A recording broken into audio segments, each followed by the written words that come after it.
been a number of library districts in the United States that have recently pulled out of the American Library Association because of its pervasive political propaganda efforts in spreading leftist dictates, retiring the concept of social and political neutrality in the nation's libraries, and destroying traditional American values.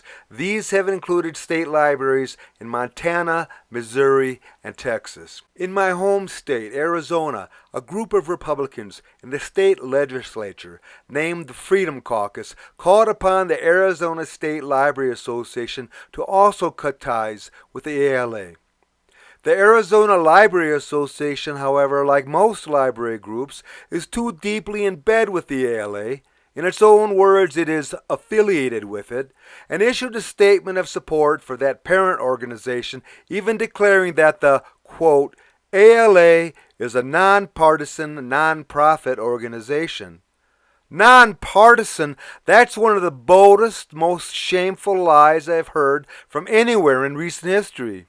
Another dimension to the ALA's lock on sociopolitical discourse in libraries is that it is a monopolistic sugar daddy. It gave Arizona state libraries nearly $2 million in the last 2 years, along with its attached progressive anvil. Let's examine a couple things about the Arizona Library Association quickly before we move on to the national mothership. A few months ago, the Arizona group gave an online lecture about library advocacy, and the two individuals who led it had deep ties to the parent group. I'm Erin McFarland. I am the legislative chair for the Arizona Library Association. I also do some policy work with the American Library Association through their Policy Corps program. My official title is Senior Fellow for the Public Policy and Advocacy Office with the American Library Association. Yes, the subject of discussion was advocacy, or in franker terms, the lobbying of state legislators. For a bigger library budget? No, nothing like that. They're lobbying their left-wing agenda in our current culture wars. These two leftist crusaders mainly fight here against an undeclared enemy, parents, who oppose pornography in schools and libraries. In the Library Crusaders' view, the parents' position is the pirate flag of censorship, and ironically, their voices must not be heard.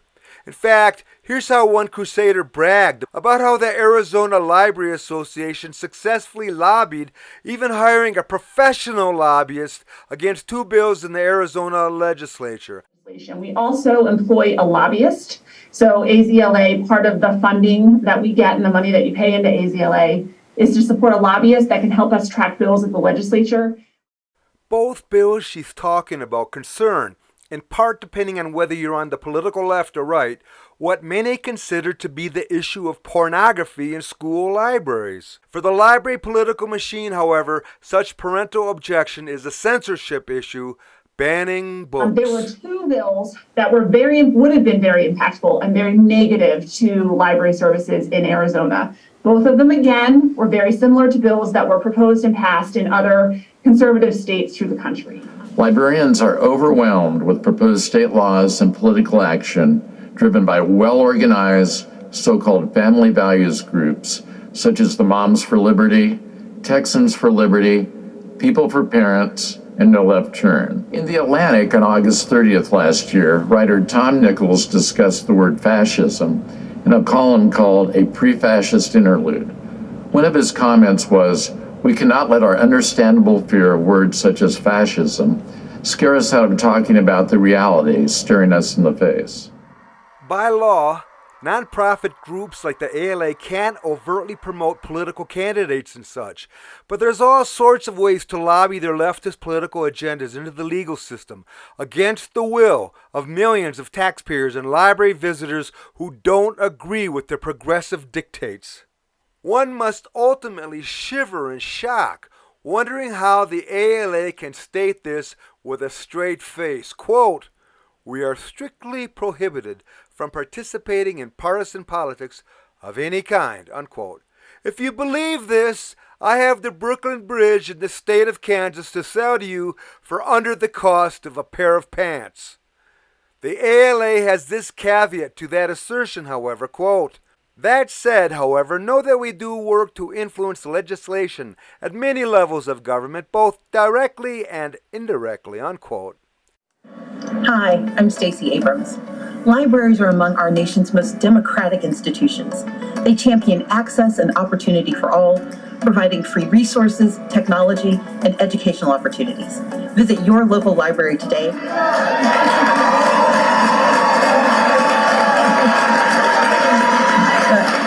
Look, I got into this race for one reason and one reason only: to fight. Hello, I'm Nicole Hannah-Jones, founder of the 1619 Project.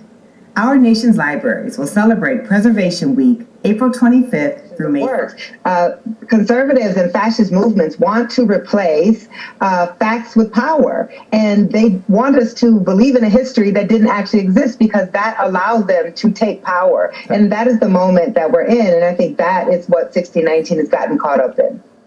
The ALA mothership even has an entire page at its website advising how to tiptoe around the accusation of lobbying towards getting the job done anyway. It even has an entire bureaucratic division called the Public Policy and Advocacy Office with a team of 14 people, largely at its apparent lobbying office in Washington, D.C., where it pushes its sociopolitical agenda.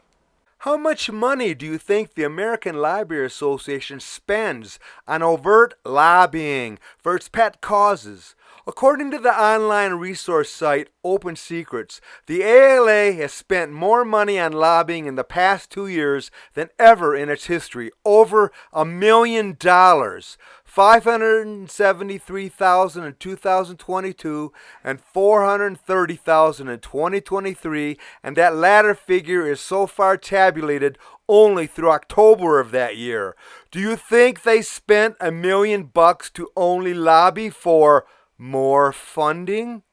But let's put a stake into the heart of the ridiculous notion that the American Library Association is remotely nonpartisan.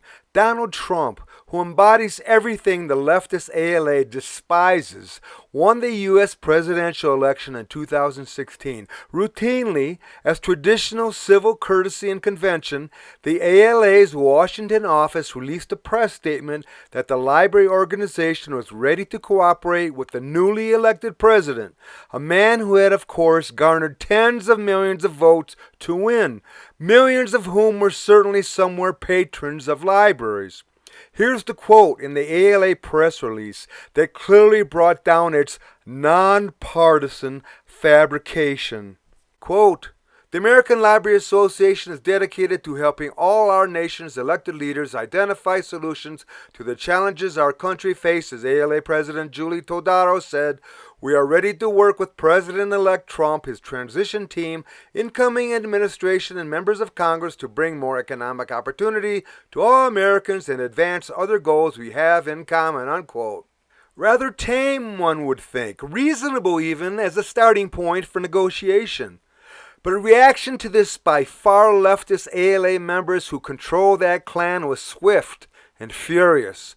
One prominent ALA activist, April Hathcock, is emblematic of this leftist outrage. She titled her blog's response to the ALA's press release regarding Trump, quote, "Fuck you, ALA," unquote.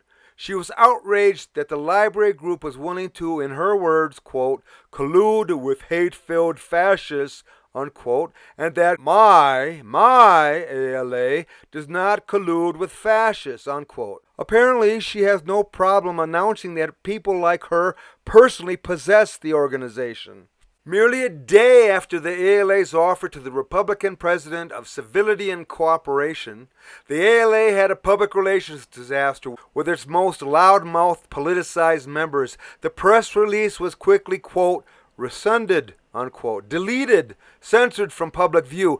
The ALA president even wrote a formal apology for the conciliatory press release, calling it a mistake. Groveling to the leftist base of the ALA, the words mistake or apology appear 5 times in these 2 little paragraphs. It's hard to find the original press release online today, the nonpartisan reach out to Donald Trump. The ALA got rid of it. You'll find it on the internet's archival Wayback Machine, and with a simple Google search, you'll find it preserved by a leftist publishing organization that seeks to shame the ALA into not doing anything so non-partisan again. The publisher's title for the censored ALA press release is, quote, ALA's controversial press release for posterity, unquote. The leftist publisher followed up this reposting of the censored ALA document with this comment, quote, Trump and his supporters have no respect for facts. Honest observers recognize that we are dealing with fascists.